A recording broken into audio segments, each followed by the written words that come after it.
कर्नाटक के धर्मस्थल में कई शवों को दफनाने के केस में अब एक नया ट्विस्ट सामने आ गया है। इस मामले में शिकायतकर्ता को ही राज्य सरकार की स्पेशल इन्वेस्टिगेशन टीम यानी कि एसआईटी ने गिरफ्तार कर लिया है। यह वही शिकायतकर्ता है जो इतने दिनों से नकाब में था और अब इसी शख्स को एसआईटी ने गिरफ्तार किया है। इसी शख्स ने पिछले 2 दशकों में धर्मस्थल में कई हत्याओं, बलात्कारों और शवों को दफनाने का आरोप लगाया था। इतना ही नहीं, इस शख्स ने कई शवों को दफनाने का दावा किया था, साथ ही अपने ही करीबी के साथ यौन शोषण की बात भी कही थी। तो आपको बता दें कि एसआईटी की चीफ प्रणब मोहंती ने जब शिकायतकर्ता की गिरफ्तारी पर सवाल पूछे गए तो बताया कि शिकायतकर्ता से शुक्रवार देर रात तक पूछताछ की गई और शनिवार सुबह उसे अरेस्ट कर लिया गया। अधिकारियों ने यह भी बताया कि बयान और दस्तावेजों में गड़बड़ी मिली है, जिसके बाद गिरफ्तारी शिकायतकर्ता की गई है। तो बता दें आपको कि शिकायतकर्ता जो है अपने आप को मंदिर का पूर्व सफाई कर्मचारी बताता है। उसने ये भी दावा किया है कि उसने 1995 से 2014 के बीच धर्मस्थल में काम किया था और उसे महिलाओं और नाबालिगों समेत कई शवों को दफनाने के लिए मजबूर किया गया था। तो शिकायतकर्ता ने यह भी आरोप लगाया था कि कुछ शवों पर यौन उत्पीड़न के निशान थे। उसने इस संबंध में एक मजिस्ट्रेट के समक्ष भी अपना बयान दिया था। तो सफाई कर्मी की शिकायत पर ही धर्मस्थल थाने में जुलाई में मामला दर्ज किया गया था और 19 जुलाई को कर्नाटक सरकार ने मामले की जांच के लिए एसआईटी का गठन किया था। अब शिकायतकर्ता के बयान के आधार पर टीम ने 13 जगहों पर खुदाई भी कराई थी और इस दौरान एक कंकाल और कुछ इंसानी हड्डियां भी मिली थी। तो अब इस पूरे मामले में ये जानना बेहद जरूरी है कि आखिरकार शिकायतकर्ता ने अपने बयान में क्या कहा था। शिकायतकर्ता ने अपने बयान में कहा था कि 1998 से 2014 के बीच मंदिर में वह काम करता था और उन्होंने ये भी कहा था कि वो अब आगे इसलिए आ रहे हैं कि उन्हें पछतावा है और पीड़ितों को न्याय दिलाने की भावना उन्हें चैन से नहीं जीने दे रही है। 1998 में धर्मस्थल के सुपरवाइजर ने पहली बार उन्हें लाशों को चुपचाप निपटाने को कहा और जब उन्होंने इनकार किया तो उन्हें बेरहमी से पीटा गया और परिवार को जान से मारने की धमकी दी गई। ये बयान शिकायतकर्ता की तरफ से दिया गया जब उन्होंने सामने आकर पुलिस से शिकायत दर्ज करवाई। उन्होंने ये भी बयान दिया कि 2014 में उनकी नाबालिग रिश्तेदार के साथ भी यौन उत्पीड़न हुआ, जिसके बाद वे परिवार समेत धर्मस्थल से भाग गए और गुमनाम पहचान के साथ दूसरे राज्यों में रहने लगे। तो आरोपी धर्मस्थल मंदिर प्रशासन से जुड़े बेहद प्रभावशाली लोग हैं, ऐसा उन्होंने अपने बयान में कहा। उन्होंने ये भी कहा कि जो आरोपी हैं वो विरोध करने वालों को खत्म कर देते हैं। उन्होंने आगे अपने बयान में ये बताया कि उन्होंने तस्वीर और दफन किए गए अवशेषों के सबूत पुलिस को सौंप दिए हैं और वो पॉलीग्राफ टेस्ट और वैज्ञानिक जांच के लिए भी तैयार हैं।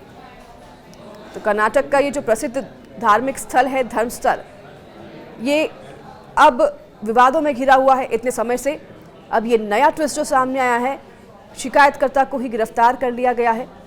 बताया जा रहा है कि उनके बयान और दस्तावेज में कुछ गड़बड़ी है, कुछ मैच नहीं हो रहा है, तो इससे अब और भी ज़्यादा हलचल बढ़ गई है। बता दें आपको कि धर्मस्थल में हाल के महीनों में ही अभूतपूर्व विवादों और सुर्खियों की वजह से चर्चा में रहा और यहाँ एक पूर्व सफाई कर्मी के गंभीर आरोप ने न केवल स्थानीय प्रशासन बल्कि पूरे देश को झकझोर कर रख दिया था। आरोप इतने भयावह थे कि उन्होंने मानव अधिकार उल्लंघन, यौन हिंसा, अवैध हत्याएं और शवों के गुप्त निपटान जैसे कि कई गंभीर मुद्दों को जन्म दिया। मामला केवल कानून या अपराध तक सीमित नहीं है, बल्कि इसमें धर्म, राजनीति, समाज और न्यायपालिका सबकी परीक्षा शामिल है।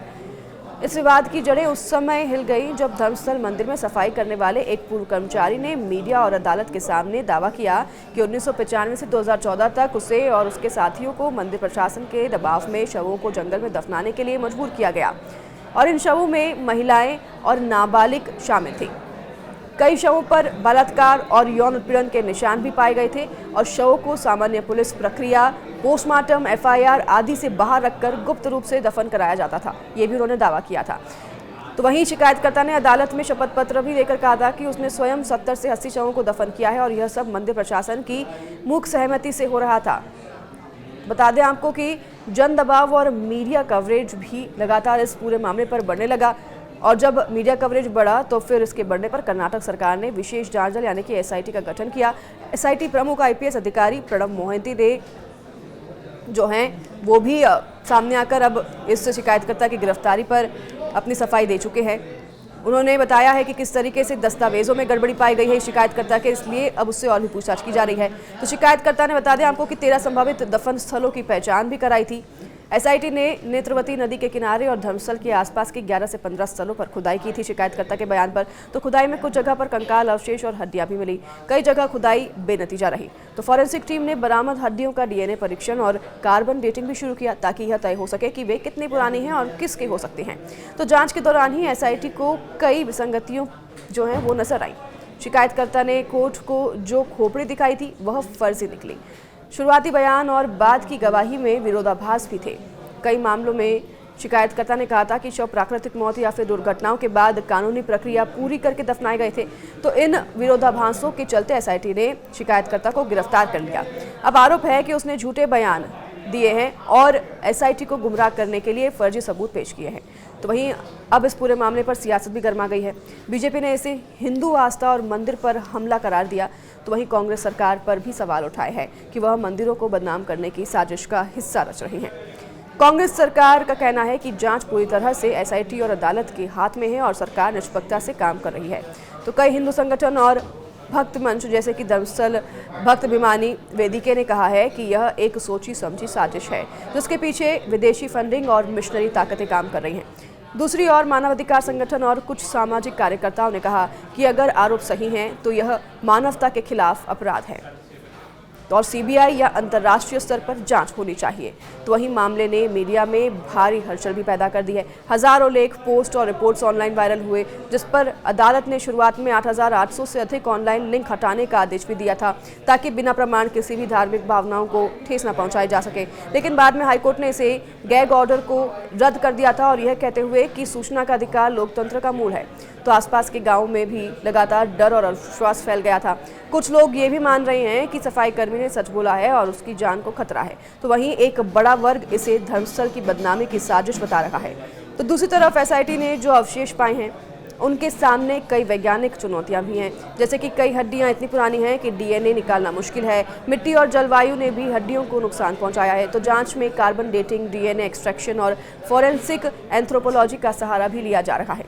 फॉरेंसिक विशेषज्ञों का इस पर यह कहना है कि अगर अवशेष 1995 से 2014 के बीच के हैं तो डीएनए का मिलना कठिन है, पर मृत्यु के कारण ट्रॉमा, फ्रैक्चर, एसिड बर्न्स आदि की पहचान हो सकती है। गृह मंत्री जो हैं जी परमेश्वर ने विधानसभा में अब इस मामले पर कहा कि जांच अभी शुरुआती दौर में है और अगर शिकायतकर्ता झूठा पाया गया तो उसके खिलाफ कड़ी कार्रवाई होगी। अगर आरोप सही निकले तो एसआईटी सभी दोषियों को गिरफ्तार करेगी और सख्त सजा दिलाएगी। तो कानून विशेषज्ञों का इस पूरे मामले पर कहना है कि यह मामला केवल आईपीसी की धाराओं तक सीमित नहीं है, बल्कि इसमें POCSO act, SC ST act और मानवता के खिलाफ अपराध दर्ज है। ऐसे पहलुओं पर भी विचार करना होगा। ये भी आप जान लें कि धर्मस्थल मंदिर कर्नाटक के मंगलुरु के पास नेत्रावती नदी के किनारे बसा एक बहुत ही प्रसिद्ध मंदिर है। यह मंदिर भगवान शिव के एक रूप श्री मंजुनाथ का है और यहाँ एक खास बात यह है कि मंदिर की पूजा हिंदू पंडित करते हैं, लेकिन मंदिर का संचालन जैन धर्म के लोग करते हैं। यह मंदिर हिंदू और जैन धर्म के मेल का उदाहरण है। हर दिन हजारों लोग यहाँ पर दर्शन के लिए आते हैं। मंदिर में मुफ्त भोजन, शिक्षा और इलाज की सुविधाएं भी दी जाती हैं। धर्मस्थल मंदिर कर्नाटक के मंगलुरु के पास नेत्रावती नदी के किनारे बसा एक बहुत ही प्रसिद्ध मंदिर है। यह मंदिर भगवान शिव के एक रूप श्री मंजुनाथ का है और यहाँ एक खास बात यह है कि मंदिर की पूजा हिंदू पंडित द्वारा करते हुई जाती है, तो लेकिन जैन समाज के लोग पूरे मंदिर का संचालन संभालते हैं। और ये जो मंदिर है हिंदू और जैन धर्म का मेल का उदाहरण है। कई लोग यहाँ पर दर्शन करने आते हैं और इसलिए भी इस मंदिर के प्रति इतनी ज़्यादा सेंसिटिव ये जो मामला है हो गया है, क्योंकि मंदिर से कई लोगों की आस्थाएं जुड़ी हुई हैं और कई लोगों ने इस पर आपत्ति भी जताई थी। तो धर्मस्थल मामला आज केवल कर्नाटक नहीं बल्कि पूरे देश के लिए एक लिटमस टेस्ट बन गया है, क्योंकि ये जो आरोप लग रहे हैं वो काफ़ी गंभीर आरोप हैं। अगर आरोप सच हैं तो यह स्वतंत्र भारत का सबसे बड़ा यौन उत्पीड़न और हत्याकांड हो सकता है, लेकिन अगर आरोप झूठे हैं तो यह धार्मिक संस्थानों को बदनाम करने की साजिश का उदाहरण भी बन जाएगा। फिलहाल सबकी निगाहें एसआईटी और न्यायपालिका पर टिकी हुई हैं। सच सामने आने में समय लगेगा, लेकिन इसने समाज को यह सोचने पर मजबूर कर दिया है कि क्या धर्म, राजनीति और न्याय के बीच संतुलन कितना कठिन और संवेदनशील हो सकता है। हालांकि अब पूछताछ की जा रही है शिकायतकर्ता से और अब पूछताछ के बाद ही पूरे मामले पर से पर्दा हट पाएगा कि आरोप झूठे हैं कि सच्चे हैं। फिलहाल कार्रवाई यहां पर जारी है और किसी तरह की आधिकारिक पुष्टि नहीं की गई है।